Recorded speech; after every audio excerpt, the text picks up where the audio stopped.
So what we did here is to address the question of the choice between hormone therapy or chemotherapy in patients with endocrine sensitive HER2 negative metastatic breast cancer patient.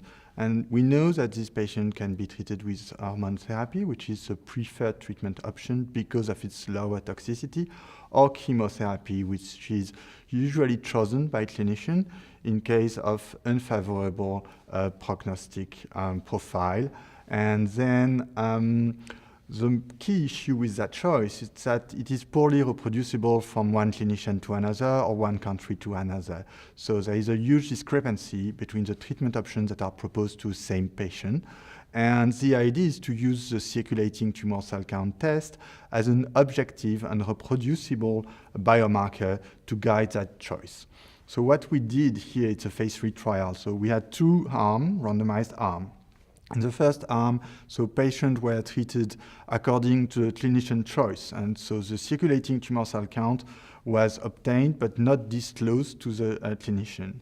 In the other arm, so the treatment that was proposed by the clinician was simply dismissed, and patients were treated according to the CTC count. So low CTC means a good prognosis, so means treatment by hormone therapy. High CTC count, more than 5, means worse prognosis, and this patient had to be treated with frontline chemotherapy.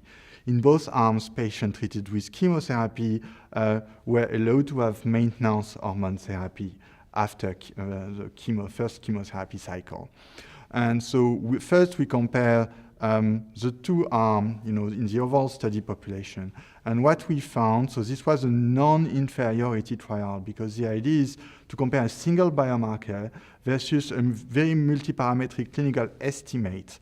And so we aim at demonstrating the non-inferiority of the CTC test, and we've shown that basically the results we got in terms of progression-free survival and overall survival shows that the CTC test is non-inferior and is therefore reliable as a tool to choose the treatment between hormone therapy or chemotherapy in this patient population.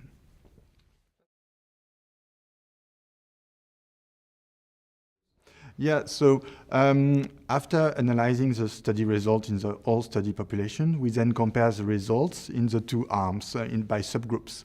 And first, we found that patients that have a low CTC count have an excellent progression-free survival in both arms when treated with hormone therapy. And this hormone therapy did not include CDK4/6 inhibitors, but the PFS we observed was about 18 months, which is really good. So it means that that test is able to tell really which patient may achieve a very long PFS and an excellent survival without using CDK4/6 inhibitors in first line.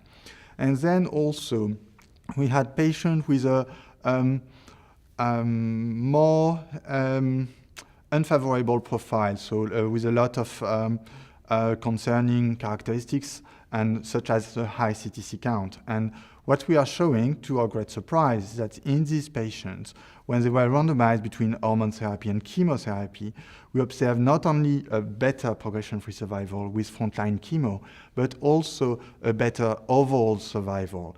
And obtaining difference in overall survival is something that is difficult in first-line trial, but this really shows you that patients with high CTC count, for this patient, clinicians should consider administrating frontline chemotherapy.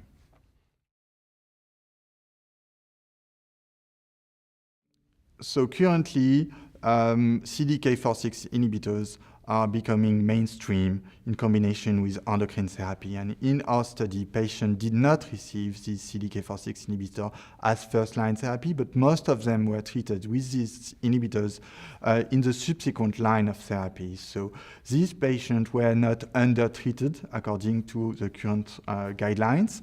Yet, if we are to consider that CDK4/6 inhibitors have to be put in first line, then the two main consequences for trials would be first, patients with a low CTC count and, for example, limited financial resources, or in countries where financial burden of CDK4/6 inhibitors is an issue, then this test might be used to pick a population that is about half of the total population that have excellent PFS in first line without CDK4/6 inhibitors.